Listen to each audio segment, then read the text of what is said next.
طوبى لمن حفظ الكتاب بصدره فبدا وضيئا كالنجوم تألقا وتمثل القرآن في أخلاقه وفعاله فيه الفؤاد تعلقا وتلاه في جنح الدجى متدبرا والدمع من بين الجفون ترقرقا هذه صفات الحافظين كتابه حقا فكن بصفاتهم متخلقا.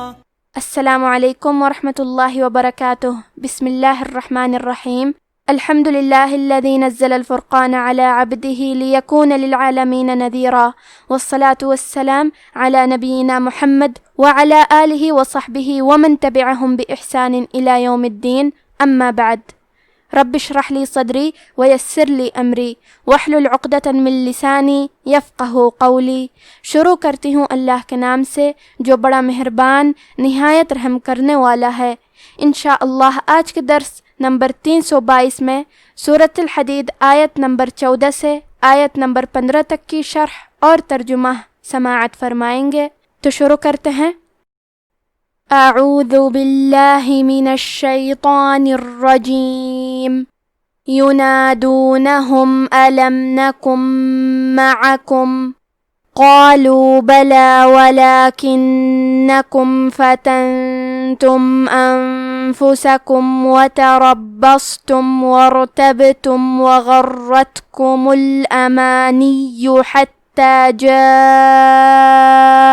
أمر الله وغركم بالله الغرور. کلمت ینادونہم میں حرف دال پہ پیش ہے، پھر مد واو ہے، تو ہم یہ دونوں حرکات کو ظاہر کریں گے. ینادونہم. کلمت نکن کے آخری میں نون ساکن ہے، پھر حرف المیم آتا ہے. میم حروف الادغام بغنہ میں سے ہے. ادغام کا معنی ہے حرف کو حرف میں داخل کرنا، تو ہم نون ساکن کو میم میں ملا کے غنہ اور تشدید کے ساتھ یہ حکم کو ادا کریں گے. نکم معکم. کلمت معکم میں عین کی ادائیگی حلق کے درمیان والے حصے سے ہے، کیونکہ عین پہ زبر ہے اور کاف پہ پیش ہے، تو ہم یہ دونوں حرکات کو ظاہر کریں گے.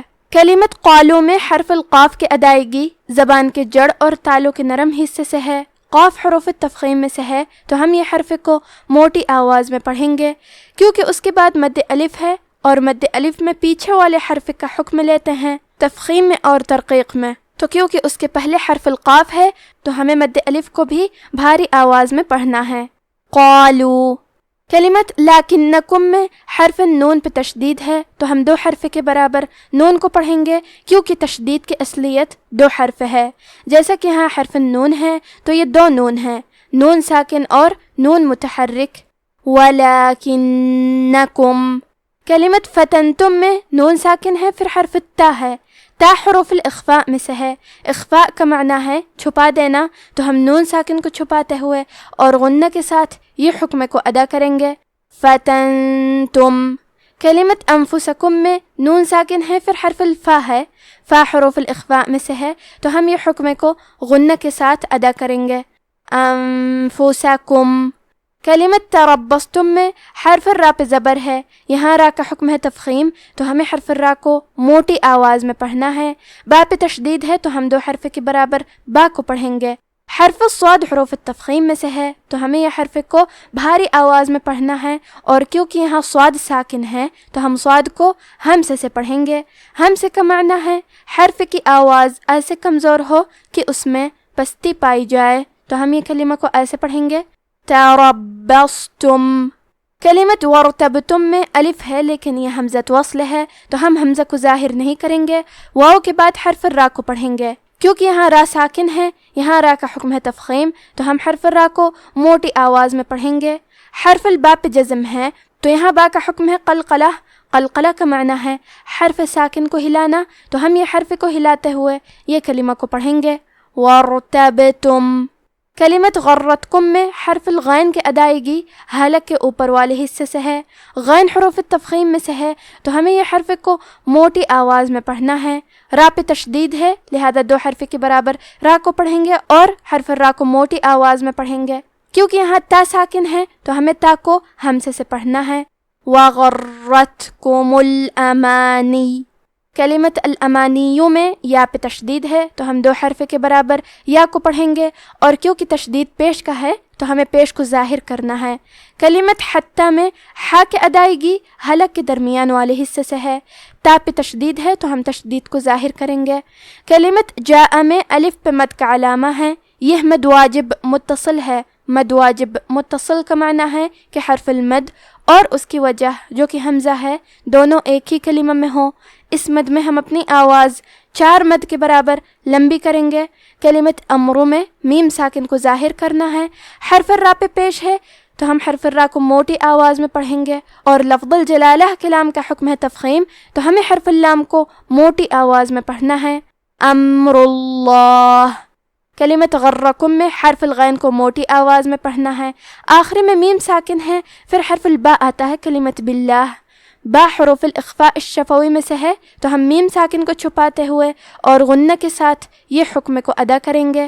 وَغَرَّكُمْ بِاللَّهِ، کلمت باللہ کیونکہ حرف الباء کے نیچے زیر ہے لہذا لفظ الجلالہ کلام کا حکم ہے تفخیم تو ہم حرف اللام کو موٹی آواز میں پڑھیں گے۔ باللہ، کلمت الغرور میں حرف الغین پہ زبر ہے تو ہمیں غین کو زبر سے پڑھنا ہے اور ہم زبر کو ظاہر کریں گے۔ حرف را کو موٹی آواز میں پڑھیں گے کیونکہ اس پہ پیش ہے، آخری میں حرف را کا حکم ہے تفخیم تو ہم حرف را کو موٹی آواز میں پڑھیں گے۔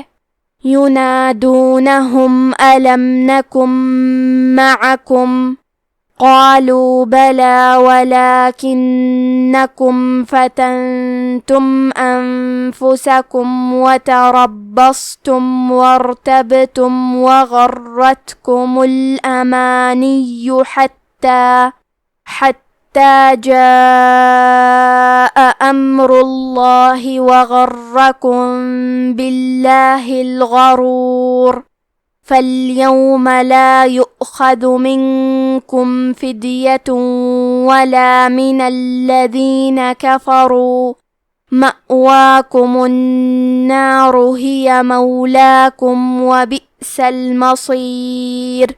کلمت فالیوم میں حرف اللام پہ جزم ہے تو ہمیں لام کو ظاہر کرنا ہے، میم پہ زبر ہے تو ہم میم کو زبر سے پڑھیں گے۔ کلمت یؤخذ میں حمزہ پہ جزم ہے تو ہم حمزہ کو ظاہر کریں گے، حرف الخاء کی ادائیگی حلق کے اوپر والے حصے سے ہے، خاء حروف التفخیم میں سے ہے تو ہم یہ حرف کو موٹی آواز میں پڑھیں گے۔ دال کی ادائیگی زبان کے سر اور اوپر کے دانتوں کے اندرونی کناروں سے ہے، کیونکہ دال پہ پیش ہے تو ہمیں پیش کو ظاہر کرنا ہے۔ کلمت منکم میں نون ساکن ہے، پھر حرف الکاف ہے، کاف حروف الاخفاء میں سے ہے تو ہم یہ حکم کو غنہ کے ساتھ ادا کریں گے۔ منکم، کلمت فدیہ میں حرف دال پہ جزم ہے، یہاں دال کا حکم ہے قلقلہ تو ہم یہ حرف کو ہلاتے ہوئے یہ کلمہ کو پڑھیں گے۔ فدیہ، آخری میں تا پہ تنوین پیش ہے، پھر حرف الواو آتا ہے کلمت ولا، واو حروف الادغام بغنہ میں سے ہے تو ہم یہ حکم کو غنہ اور تشدید کے ساتھ ادا کریں گے۔ فدیۃ ولا، کلمت الذین میں حرف اللام کی تشدید کو ظاہر کرنا ہے۔ کلمت کفروا میں حرف الرا کا حکم ہے تفخیم تو ہم حرف الرا کو موٹی آواز میں پڑھیں گے۔ کلمت النار میں نون کی تشدید کو ظاہر کریں گے اور اسے 2 حرف کے برابر پڑھیں گے۔ کلمت بئس میں حمزہ پہ جزم ہے تو ہمیں حمزہ کو ظاہر کرنا ہے۔ کلمت المصیر میں حرف الصاد کو موٹی آواز میں پڑھیں گے، آخری میں حرف را پہ رکیں گے تو اس پہ جزم سے رکیں گے، تو یہاں را کا حکم ہوگا ترقیق تو ہمیں حرف را کو پتلی آواز میں پڑھنا ہے۔ المصیر، فَالْيَوْمَ لَا يُؤْخَذُ مِنْكُمْ فِدْيَةٌ وَلَا مِنَ الَّذِينَ كَفَرُوا مَأْوَاكُمُ النَّارُ هِيَ مَوْلَاكُمْ وَبِئْسَ الْمَصِيرُ۔ اب آپ ان آیتوں کی تلاوت تجوید کے ساتھ سماعت فرمائیں۔ اعوذ باللہ من الشیطان الرجیم۔ ينادونهم ألم نكن معكم قالوا بلى ولكنكم فتنتم أنفسكم وتربصتم وارتبتم وغرتكم الأماني حتى جاء أمر الله وغركم بالله الغرور فاليوم لا يؤخذ منكم فدية ولا من الذين كفروا مأواكم النار هي مولاكم وبئس المصير۔ تو منافق لوگ مومنوں سے کہیں گے کہ کیا ہم دنیا میں تمہارے ساتھ نہ تھے؟ وہ کہیں گے کیوں نہیں تھے، لیکن تم نے خود اپنے آپ کو بلا میں ڈالا اور ہمارے لیے گردش زمانہ کے منتظر رہے اور اسلام میں شک کیا اور فضول آرزو نے تم کو دھوکے میں ڈالے رکھا، یہاں تک کہ اللہ کا حکم آ پہنچا اور اللہ کے بارے میں تم کو وہ شیطان بڑا فریب دیتا رہا، تو آج تم سے کوئی معاوضہ نہیں لیا جائے گا اور نہ کافروں ہی سے قبول کیا جائے گا۔ تم سب کا ٹھکانہ دوزخ ہے کہ وہی تمہارے لائق ہے اور وہ بری جگہ ہے۔ آج کا ہمارا درس ہی ختم ہوتا ہے۔ وفقنا اللہ و ایاکم لما یحبہ و یرضاہ، والسلام علیکم ورحمۃ اللہ۔